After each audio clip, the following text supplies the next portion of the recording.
Welcome to the eCommerce Growth Show, brought to you by Segmentify. Hey everyone, this is Carlos again with Evolve for another episode for the eCommerce Growth Show. We're joined by Scott Emmons, and we have the honor today to be joined by Brian Solis. So Scott, please, you can introduce Brian and we get to it. All right. Thank you so much, Carlos. We're very lucky to have Brian join us today and spend a little time with us. And Brian's a guest, whose bio alone could consume the entire episode. So his latest gig is Global Innovation Evangelist at Salesforce. Which we probably ought to talk a little bit about today, about what that means and what's going on in that role. It looks amazing to me. Brian has been called, here's some quotes, one of the more creative and brilliant minds of our time, one of the greatest digital analysts of our time, a top futurist speaker, one of the 21st century's business world's leading thinkers. And it goes on and on. So basically a rock star. And I know how much you love folks going through your bio, Brian. But wait, there's more. Because Brian's also an 8-time, book author. His latest book, Life Scale, which I've read, how to live a more creative and productive and happy life. And so we want to talk about some of the concepts Brian talks about in that book today as well. And we, of course, invited Brian today to speak about how all dark matter in the universe could be primordial black holes, actually. So thank you very much, Brian, for coming and talking on this really deep science topic with us today. Yeah, I stayed up all night doing my homework, getting ready for it, Scott. It's always a pleasure to see you. All right, so I'm kidding about the topic. An impressive resume for sure, Brian. What we actually would like to talk with you today about is about innovation, about digital, about humanity and empathy and all sorts of things that you've been evangelizing, for some time now. And in a very interesting way. So, I'll start off, just on a personal note. Hopefully you had a nice holiday. All good on your end? Yeah, it was nice. We're out here in Lake Tahoe, where we've been sheltering in place since the beginning of the pandemic, and so it's we had a white Christmas. It was nice. Wow.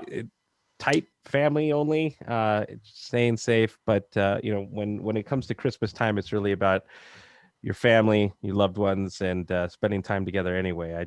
I kind of wish that I could see my parents. Haven't seen them since last Thanksgiving, actually. So, but I'm thankful for the blessings we have. How about you, Scott? It's been a while, man. You're looking good. Thank you much. Yeah, sheltered in place in Dallas, where we almost never have a white Christmas, including this year. But I compensated by covering, my home in Christmas lights inside and out.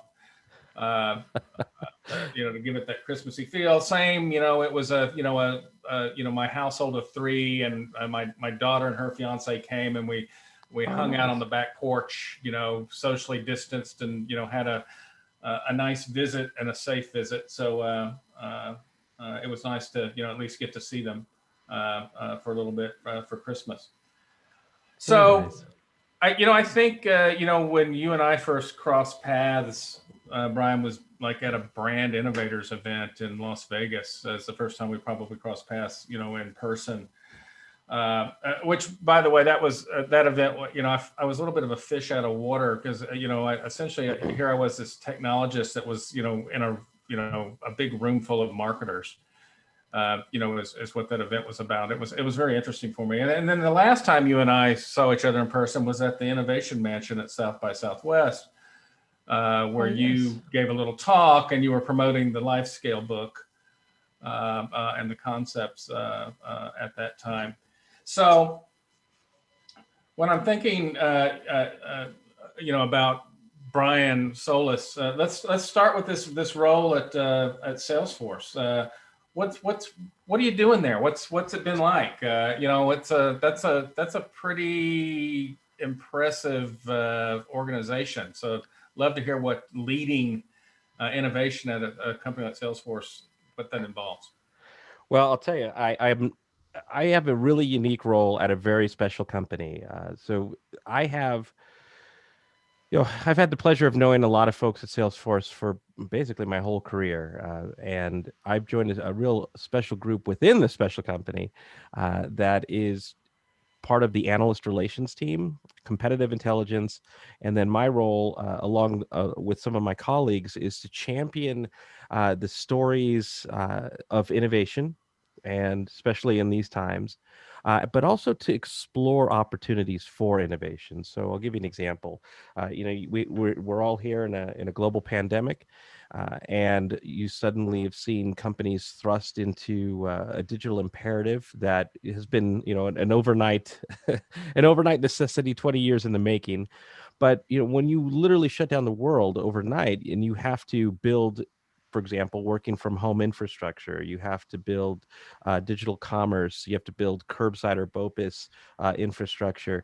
That starts to seem like innovation, and in many ways it is for some of these companies. Mm-hmm. But now you have sort of digital at parity, and we have a vaccine that's on the horizon, and we're going to come out of what I call the novel economy here in a stage where you can kind of go on this new path of this digital imperative, where you are reacting to how the world is bestowed upon you, this gift of a pandemic, or you can start to think about, well, if everybody's doing this, what can I do now that I've demonstrated that I can react this way, to start to change the trajectory and break the mold, moving out of this, hopefully this shutdown, into an economy that's going to help us be more innovative, more progressive, and more experimental. And so that in that role, then I help companies explore what those opportunities are, and then look to help companies both internally and externally, still as an evangelist, sharing all these ideas with everybody, to help executives think differently about what those business models can be inside and out, moving forward. So that's the role. And then I get to do a lot of fun research, a lot of fun experimentation, and then a lot of thinking, Scott, and it's something that you and I have talked about over the years. You too have helped sort of build a lot of a lot of cool technology infrastructure for like Neiman Marcus, and then with Liz, following that, and then how hard it is to get people to change, and that's really at the heart of this. Where when we get to innovation and evangelism, it's not just about what you can do; it's how you get people to do it. That really is the magic. So even without, kind of the disruption that the pandemic's brought, right? If you think about, when, back in 2017, when I was at Brand Innovators, as an example, innovation then, there was a lot of talk about innovation labs, right? And you had companies doing these sort of big profile innovation programs, that had a very public facing part to them, as an example. I think you said some kind words about at the time about the work I had done at Neiman's, including, being a model for innovation and experimentation, as an example. Well, that all, even before we got to 2020, right? That stuff had all disappeared. And not just at Neiman Marcus, right? It was, it felt like across the board, you saw a lot of those programs that were going strong and, 2013, 14, 15, those kind of timeframes sort of morph into something else. So especially, when you're thinking about smaller enterprises, folks that, are enterprises that might not have a, Salesforce kind of set of resources. What's the right approach today? What are folks, what are they doing that's the right way to go about it when we think about, innovation? Yeah, well, I'll tell you, this is one of the things I really appreciate about the role I have today, right? Is I work for one of the most innovative technology companies in the world, and my job is not to sell or even most of the time talk about technology. It really is to take an outside-in approach, which is to look at. I mean, if it's one thing that I can appreciate about this pandemic, is that it's allowed us to really see how the world is changing in real time. And it's that lens, it's through that lens that we can see, for example, where a lot of the problems were with yesterday's normal, which is why I refuse to adopt a new normal or a next normal. I mean, this really is a control alt delete moment. It's a once in a lifetime, I hope, opportunity to see all of the things that we couldn't see before in order to move differently and create the future that we really want to see. And with retail, with hospitality, with travel, we've seen just the front lines of complete disruption over the last several months. And we also saw where, for example, those innovation labs or those innovation investments or digital transformation in general kind of missed out on opportunities, right? You and I were brand innovators, but you and I have also been in on the front lines of innovation for many years. There's no shortage of amazing technology to go do great things. It's the why, it's the purpose, and then it's the ROI of how we turn those things into business models that are going to help us grow. And what we've seen too many times is that technology was used as the solution, but not really understanding, for example, when you have a pandemic and people can't shop the way that they used to shop, you know, are how amazing our magic mirror is going to transform your business now, right? Now we have to look at what I call generation N or generation novel, where you have all of this digital first behavior, right, that now has to be truly digital first beyond all of the kids with smartphones, right, or anybody who uses Uber or DoorDash or Postmates or what have you, right? Everybody had to become digital first because of shelter in place or because of fear or because of anxiety or whatever it is. No one wanted to get sick. And so you have not only people shopping or experimenting with curbside or BOPIS now, you have sort of this mindset of, well, that's convenient, that's fast, and you essentially give the gift to any retailer or any business data, which is saying, these are the things that I prefer. These are the things that I don't like. These are the traits, or these are the characteristics that you can learn from in order to build a better service, and not just create digital touch points, but to create a better service because you're getting to know me, create a better experience. And so really what I see or what I hope for is that right now, this generation N, this novel economy, where people are not only becoming digital first, but they're also re-examining everything in their lives, right? Things that they're telling companies that are more important to them, like play a more important role in society. Make me trust you, or help me trust you more. Let me see how you're treating employees and customers during these times. You start to get really human really fast in this digital first economy.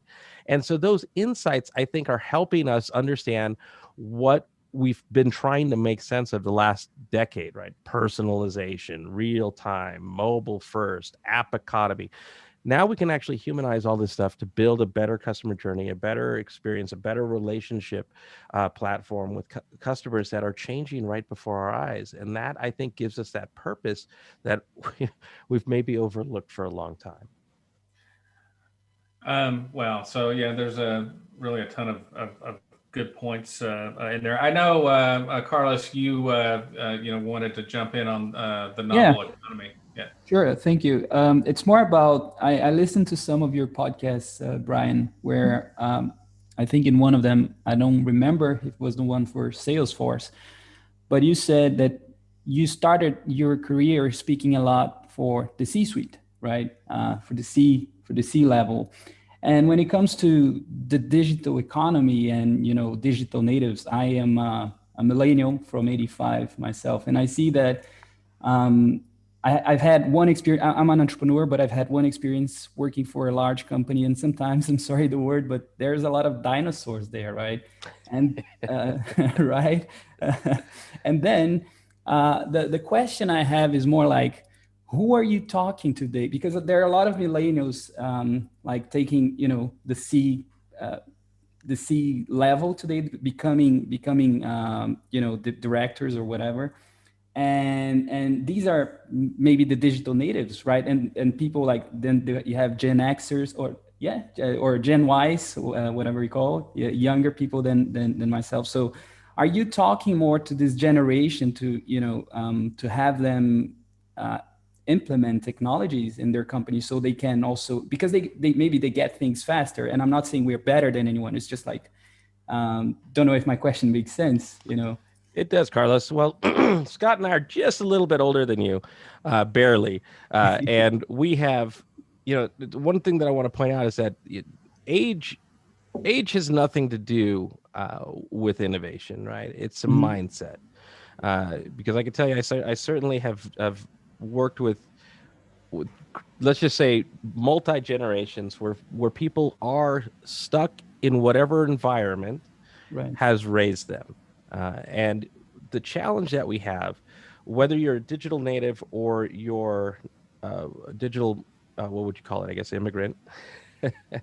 uh, it's really about what your intent is, and also your experience of who you are, where you came from, but also where you're trying to go. And so I still do try to talk to the C-suite because whatever age they are, they're the ones making the decisions. I'm also going after the boards of directors and also shareholders, people who are responsible for the decisions that are often met, and I know Scott can appreciate this, that are often met for short term, quarter to quarter performance, shareholder value, stakeholder value, whatever that is. But here's one of the reasons why I really doubled down on exclusive research in the last year on what I called the novel economy. So I shelved all my research in March to just focus. Because as a digital anthropologist, I should probably say that, hey, everybody, I'm also a digital anthropologist. And what that means is I study how people are changed by technology and how that plays out over time in behaviors, decisions, but also at core values, beliefs, and norms. And those cultural rituals that help me make sense then of where trends are going, so that when we make big investments in not just technology, but also change and change management, in leadership, it is because we have a trajectory that's going to make sense, that we are trying to align with something bigger than ourselves. And so to answer your question in that regard was that in this pandemic specifically, I watched a cross-generational group of people form, which was based on, if anybody's followed my work over the years, of what I've talked about, digital Darwinism, which was based on this Generation C concept, where C stood for connected. It was basically whether you're a millennial, centennial, whether you're a mature boomer, Gen X, if you led a digital first lifestyle, meaning you took Ubers, you used Facebook, Instagram, you had your food delivered every now and then. Like me, I had gasoline delivered to my house through an app called Filled. You really start to see the conveniences of life, where you become the center of your own universe, and you communicate through that little screen, basically for everything. And what I had shown over the last 20 years is that with the dawn of the 90s, right, with Internet 1.0, and then Amazon in 96, and then the iPhone in 2006, and Facebook, Instagram, and the app economy, and all of those things that started to push people forward in new directions, it was essentially the reason why e-commerce had been on an upswing over the years. But I think, as Scott could appreciate, nobody really took it as urgently as they needed, right? It wasn't just because a 45-year-old and a 25-year-old were using smartphones. It was because they were physically, emotionally, and intellectually changing, right? Their standards for excellence were different. Their standards for great experiences were different. How they wanted to do business was different. How they researched, how they went through the discovery process was different. And then ultimately what they valued in terms of relationships was different. And then you bring this global pandemic, and you have now everybody having to become digital first, right? So again, cross-generational. It's not just 25-year-olds who are shopping for food using an app.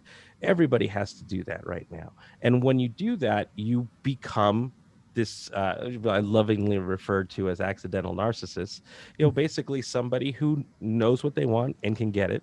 And that is that standard. And if businesses are not rising to that standard, then they become a dinosaur, obsolete, not because of age, but because of the experience that they provide or don't provide to people. And now you add to that the somatic marker that is COVID-19, which is a deep, visceral, emotional, psychological bookmark within us that is going to forever change how we value things. life, right? If in fact, if you look at some of the biggest changes in the last several months, uh, how people spend money, how they don't, what they value in life, how they define success, so much of this is different. No one's going to really. I mean, I don't know how it is for you, Carlos, but over here, we're not going to look at a roll of toilet paper the same way ever again, Sure. especially an empty one. In fact, so many of my friends are buying bidets, because they realize that the supply chain for toilet paper. It's a good plan B, right? It's a good plan B, but for bidet, nice one, Scott. I see what you did there. But the truth of the matter is, this is a long-winded way of just saying that society as a whole is really changing, and now you're starting to see this society split, especially in the United States, where you have politics playing into that somatic marker and enriching that visceral emotional response to all of this stuff. You have people who are angry and confused and anxious and fearful. And so what you have, though, is this now real. Here's the silver lining and all. You have this real opportunity to understand how people are different than all of the assumptions that you've had over the last couple of decades of business models that you've been trying to pursue, right? We saw, according to McKinsey, 10 years of e-commerce acceleration in 90 days. You have all around the world, in the US, but this number's high all around the world, 75% of customers of every age have experimented with a new brand, retailer, or service in this economy, in this novel economy, and 60% have said they're going to stick with these new brands and services and retailers. So now you have loyalty up for grabs. You have another wave of disruption beyond a pandemic about to hit businesses all around the world, and this is that opportunity to not just respond, but to grow in a new trajectory, to be relevant for a consumer, Gen N, that's being born right before us right now. Mm-hmm. Fantastic. So first of all, you pretty much in that one response covered just about every question I was going to ask you, Brian. So amazing. I was like, stop him before there's nothing left to talk about. No, I'm teasing, of course. So completely agree, with all of that. And, I'm definitely one of those consumers that have tried something new and I'm not going back, right? I'm not going to retreat from curbside pickup of my groceries. It's just not going to happen. It's just too good to go. And it even, caused me to change brands, right, in terms of what grocery I use based on how good the experience was, right, which I won't name names, but the one I'd used for years was not nearly as good as the one I use now, and so I'll stick with the new guys that are better at it. One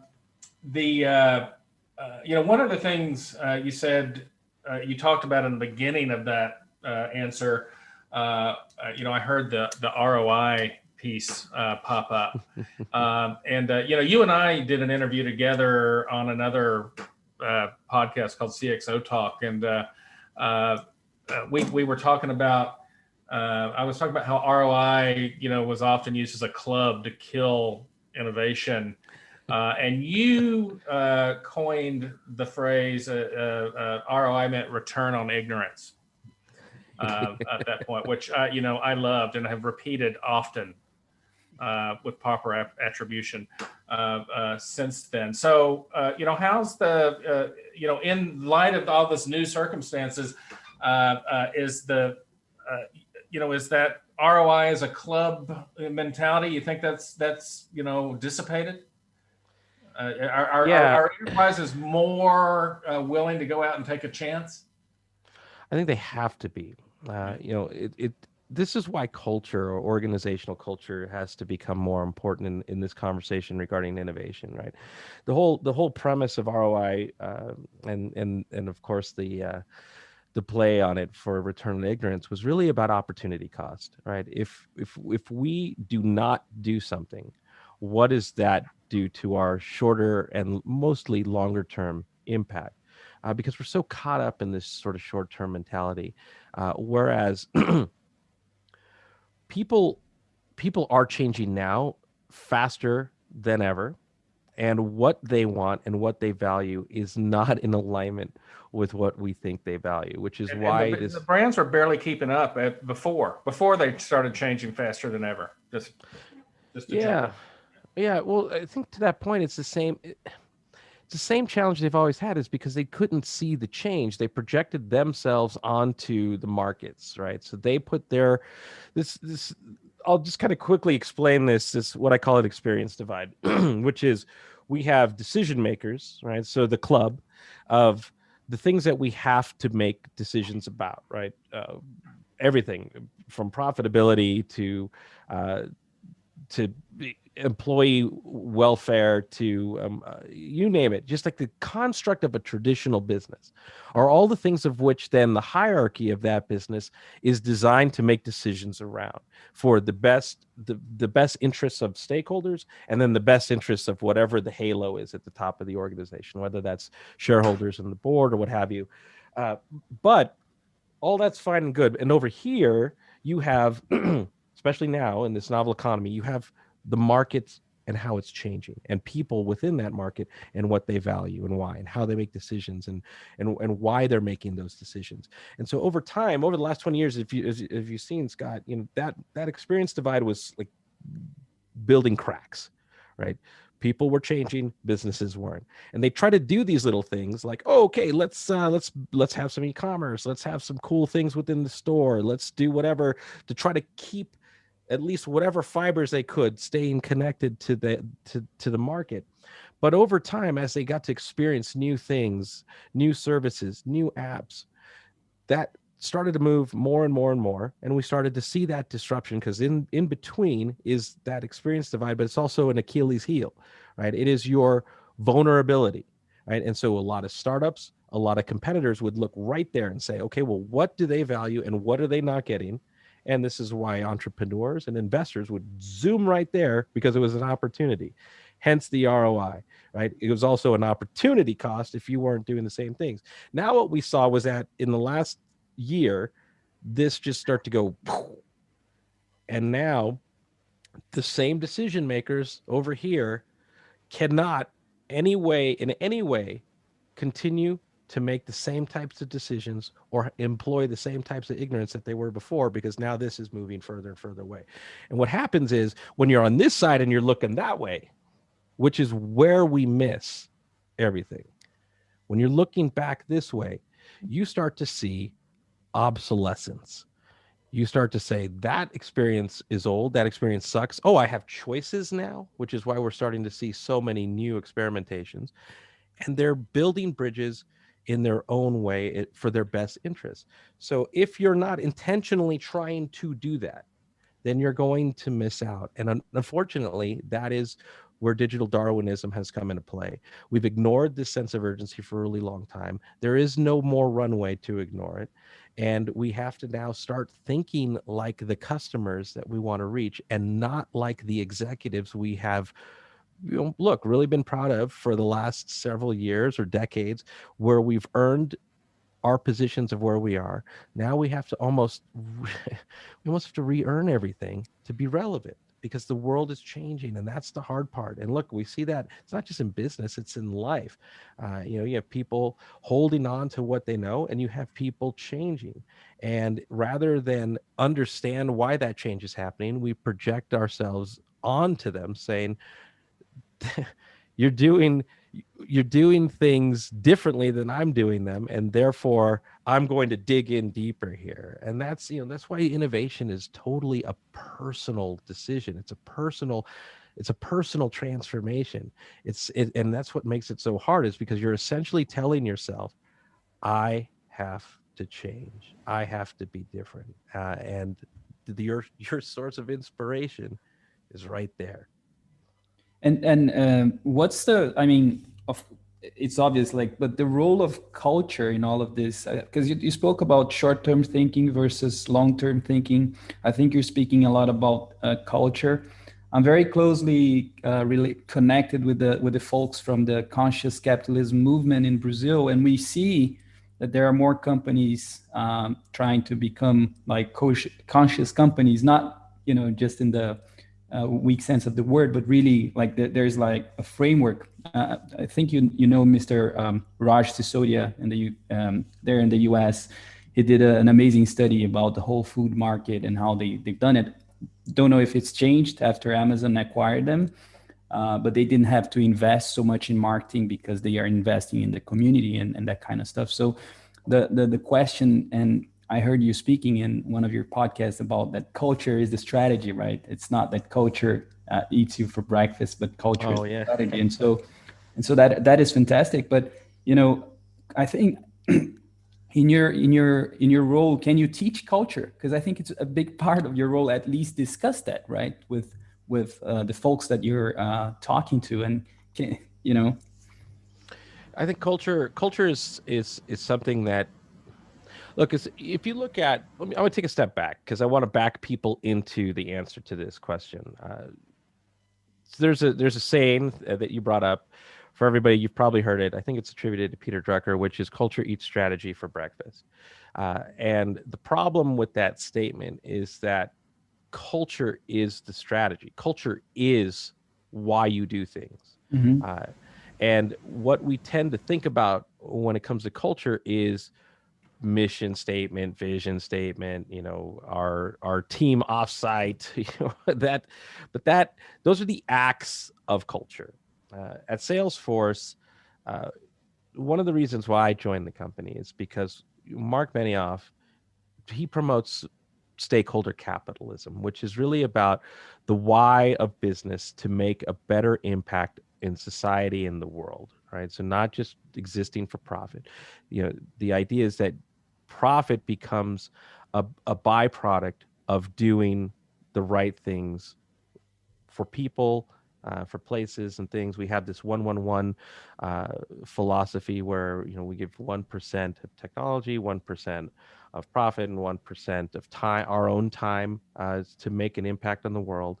That's culture, right? We call our family at Salesforce our ohana, which means family in Hawaiian. And what we do every single day, especially during this pandemic, when we have these internal sessions that Mark actually leads with other executives at the company for employees, where we're talking about what's happening outside and what we can do to make an impact outside of Salesforce, and understanding what if you've seen what he's done with PPE all around the world and sourcing that and helping the front lines, right? That's culture, right? That's leadership and helping people understand. Look, there's this North Star.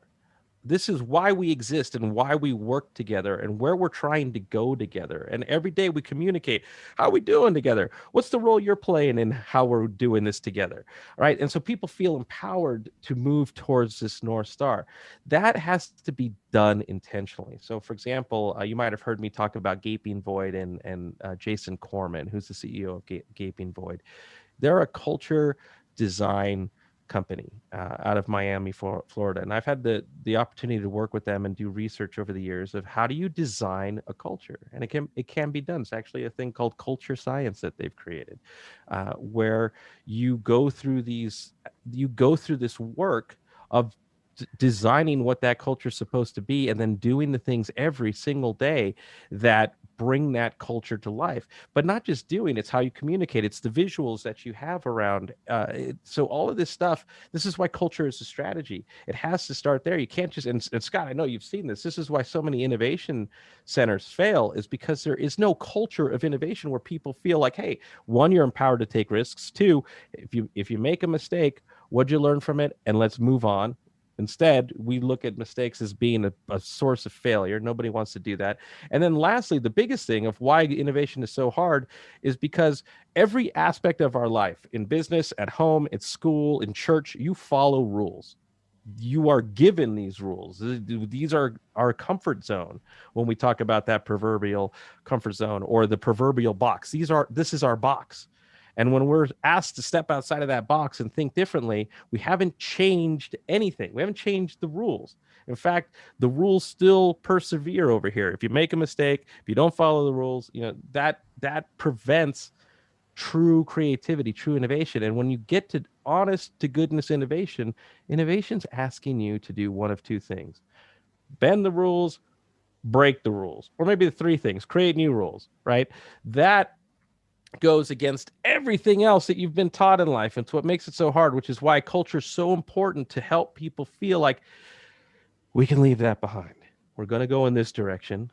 And in fact, you're going to feel motivated, incentivized to go in this new direction. You're going to feel like you're being paid to take chances, or to try new things, or to have new ideas, or to learn or unlearn things that are going to help you grow in a new direction.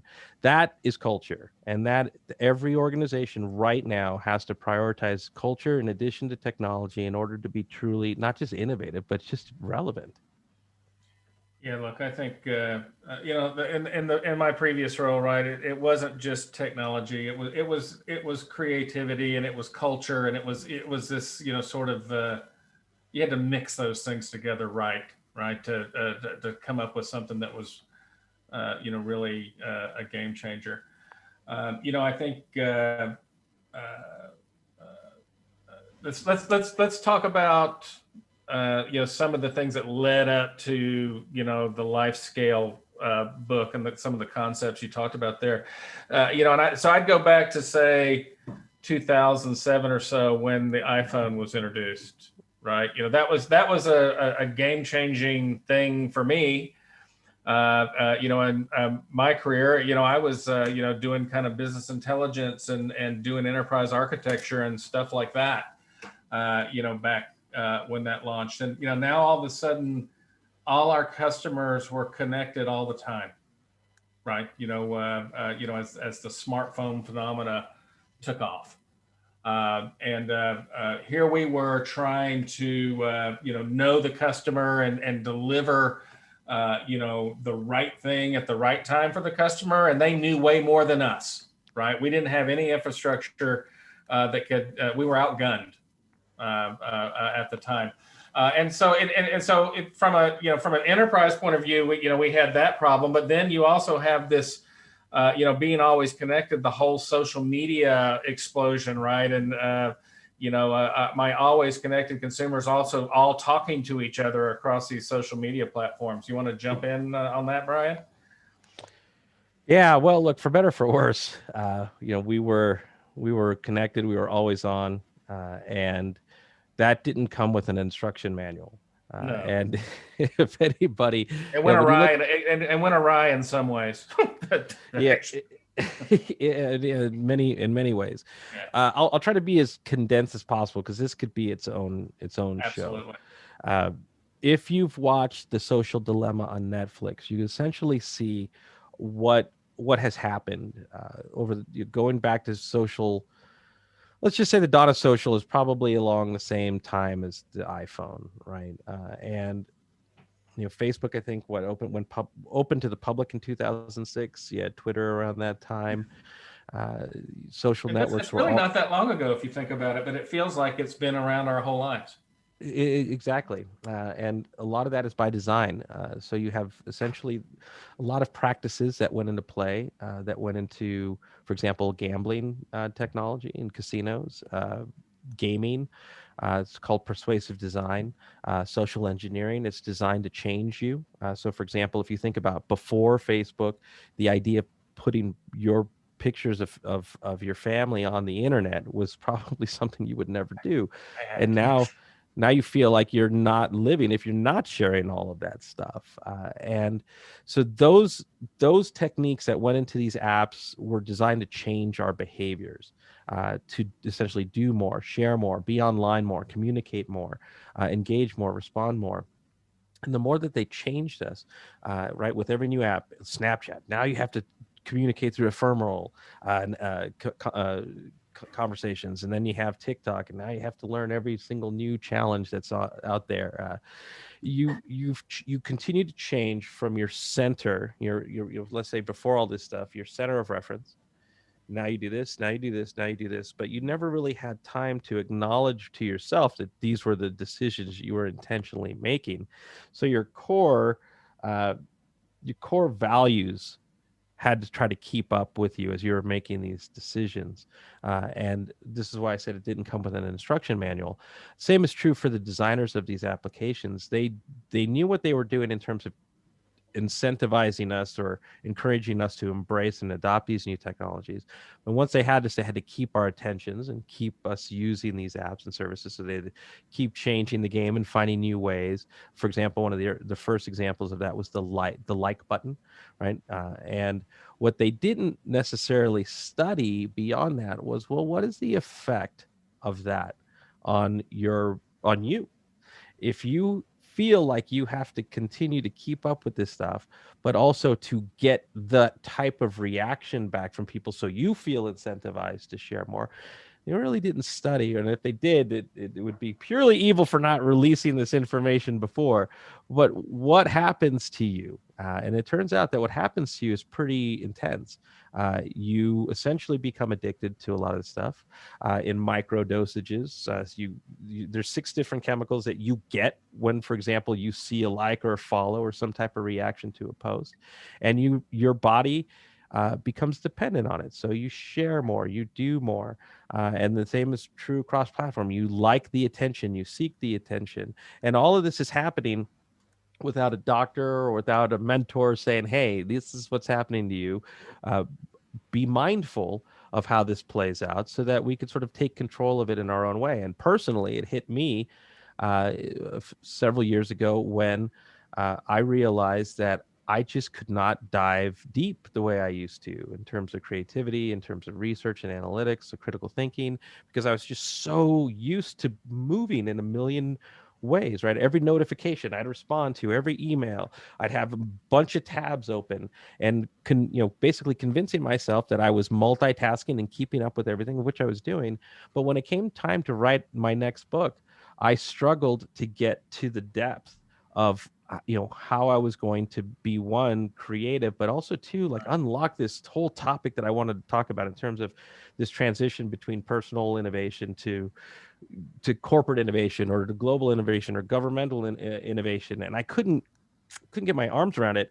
And so I really started to study like what were my behaviors and my routines every single day. And I got to this point like zeroing in on my relationship with social media and smartphones and apps and all of that stuff. And started to then reverse engineer. Luckily, I had, coming from Silicon Valley, a lot of access to, for example, a lot of people that were in social dilemma, to kind of get into doing my own research as to how did this happen, and then what were the effects. And so I did a lot of research with neuroscientists, with psychologists, with my goodness, it took 2 years of research to kind of figure out all of this stuff that was happening. And then I presented on it in South by Southwest in, I can't remember, the year before this last year. So 2017, I think it was. Yeah. It also, I listened to you talk about it in 29. I think it was 2019. Maybe it was 2018. Let's go back and look now. Yeah, it seems like forever ago now with this pandemic. But I also did research because the same things are true for. I was also doing research as to. Oh yeah, I do not. It was 2017 because a lot of the impetus was also the 2016 election, where I was doing research as to why people were being so convinced that that conspiracy theories or what was clearly false information was true in their minds. This is all still really relevant. Yeah, it is, and it's a lot of the same. It's a lot of the same types of things that go into that trigger internal responses. And so I presented on all this research, like, look what I found. Look what's happening. This is, this is why we're here. Why why we multitask, why we're becoming more and more superficial, why we feel like we don't matter unless we're doing these things. And somebody at the end of the presentation came up and said, wow, I had no idea. You blew my mind. This is really like, now my eyes are open to all this. I can't unsee it. How do we fix it? And I said, well, I didn't get that far yet. Now, but I have a personal reason that I need to fix it too, because I couldn't get that book out. And that's what became Life Scale, which was, turns out that the solution to a lot of this is taking control. And look, there's been a lot of conversations about this since the Social Dilemma. The answer isn't, I mean, it can be if you want to just turn off your phone or to get rid of it, and to distance yourself from technology. But that wasn't what I wanted to do. I wanted to understand, how do I be better with technology, but be in control moving forward? So I'm not going backwards. I want to go forward. But how do I do that? And how do I take control? And it turns out that the whole book was researching how to do it, because there wasn't actually a real solution and how to move that in that direction. Very prescriptive, the book, right? It's almost a 12-step program. It actually it is. I found a lot of inspiration, but also a lot of science behind why a 12-step program works, but also how to move it right. In a traditional 12-step program, you're breaking from an addiction, and trying to get yourself to a desirable state. And in not unlike that here, I'm trying to get to a desirable state of a relationship with technology so that I can be better, more creative, happier, more productive, whatever that is. In the book, as you said, it's prescriptive because you have to define for you which way you want to go, hence the life scaling, right? Where do you want to be and how are you going to scale your life in that direction? And the same is actually true for innovation. The same is true for creativity. It's actually a book of breaking distractions and actually making them work for you. But you're also rewiring your brain and your body away from the destructive side of social media and technology in a way that's actually more productive and positive for you. Because that I think that's what I overlooked in the previous part of the answer to this question, is that what had happened to us over the last 15 years is that we did get rewired. We got rewired for distractions. We got rewired for jumping, from thing to thing to thing. We got wired into thinking that we only matter when we're doing X, Y, and Z. That when we get these types of responses, it's why and how we matter, to what extent, and we've sort of created a social economy that isn't good for us. And as you can see too, going back to the conversation with like conspiracy theories and fake news and how we're creating tribes around a lot of this stuff, just as human nature, we're actually not getting any better. We're getting worse. And so it feels that way. It feels that way. So let me bring all that into the context of the current situation, right? When you were talking about the book back when I listened to it at the Innovation or listened to you speak at the Innovation Mansion, you said the real problem, is we're placing greater emphasis on what happens on the screen and not in the moment, right? Now think about for a lot of us, the screen is the moment. That's all we have. I've been in, this office, with the exception of Santa, kind of joining me, briefly for the holidays, unchanged since the, February, as an example. So my whole contact with the world is this screen at this point. Yeah. So how does that affect the whole life scale approach now? Yeah, and guys, I got to jump right after this answer, so I apologize. Sorry. I lost track of time. It's been so much fun. Sorry about that. We'll have to do this again because you're asking some really deep questions, and I actually been thinking more and more about this since post life scales. Kind of wish that the book came out now, because we're only accelerating. Like for example, e-commerce and working from home and all of these new behaviors and opening up these new worlds to us. The same is true for the dangerous side of this, is that we're accelerating a lot of these challenges. For example, if you look at the cross-generational adoption of TikTok, and you look up in terms of Gen X, matures and boomers who are adopting the platform, you could actually watch in real time how they're becoming addicted, rewired, and though they think, the great illusion is that you're more connected, you're more informed, you're more involved, but it has the back end, things like rewiring both your brain but also your body because of the chemicals that are happening as you're doing more and more of this. And so I think the problem The problem is actually getting worse, and you can see it, right? I mean, just look at the adoption of QAnon conspiracies, and it It's becomes unfathomable, by the way, to me, but yes. it becomes really easy once you start to do this, then this, then this, then this makes sense. It's why it becomes a truth, and why people are so passionate about their beliefs, and it's all the same series of dominoes that get you there. The difference is, though, what I learned is how you rewire that, or how you rewire yourself away from distractions, are different steps and different programs, but nothing's going to get you to a better place without some type of intervention and some type of help and some type of belief that you can actually be in a better place. So this is what makes it so difficult, and I'm watching this happen every single day. Every time I discover new behaviors because of now being digital first, like you said, being in this office or here, this is my world. I know that there are other things that are also accelerating, and I just wish I could go on this big promotional tour with LifeScale sometimes to just kind of get the word out. But I think, if anything, I can be thankful for the fact that Netflix produced The Social Dilemma, because I think that did open up a lot of eyes to the problem. I think they need a part 2 to kind of get into the information wars, and also, lastly, I think there has to be some accountability, honestly, Scott. YouTube, Facebook, Twitter, all of these places where people are intentionally misleading others, Agreed. like the plandemic, for example, that was created.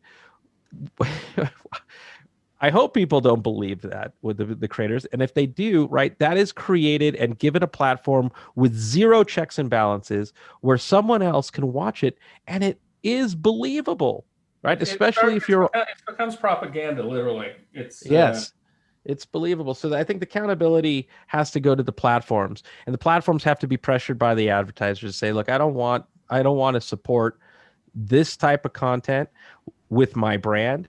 And I want user safety, I want consumer safety, and I want leadership truth. To say, I want truth.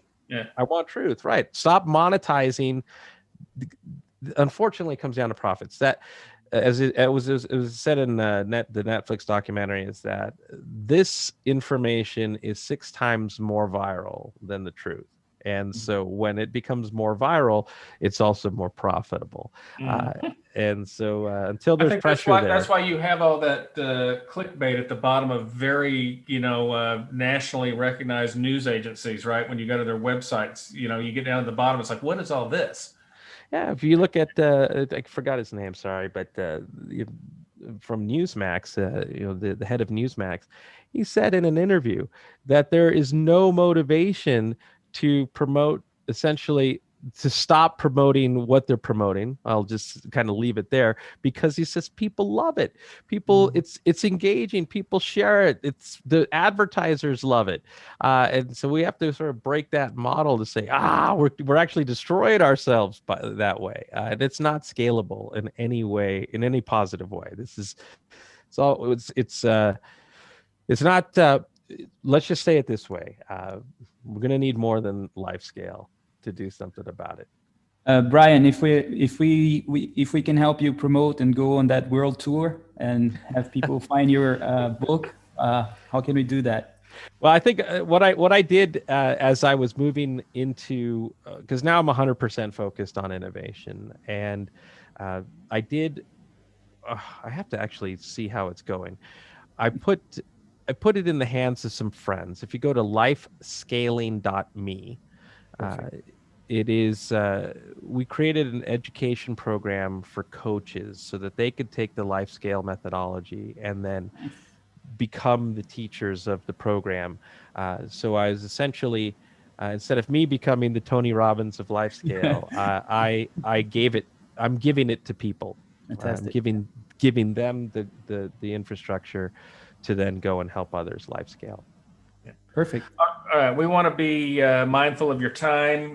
There is so much more that we didn't get to on my kind of list of questions. So hopefully we'll get a chance to rebook you down the road and continue the very interesting conversation with you, Brian. We really appreciate you coming and taking some time out of your busy day to spend with us. Oh, Scott, it's my pleasure. It's always good to see you. It's always good to talk to you. And Carlos, it's a pleasure to meet you.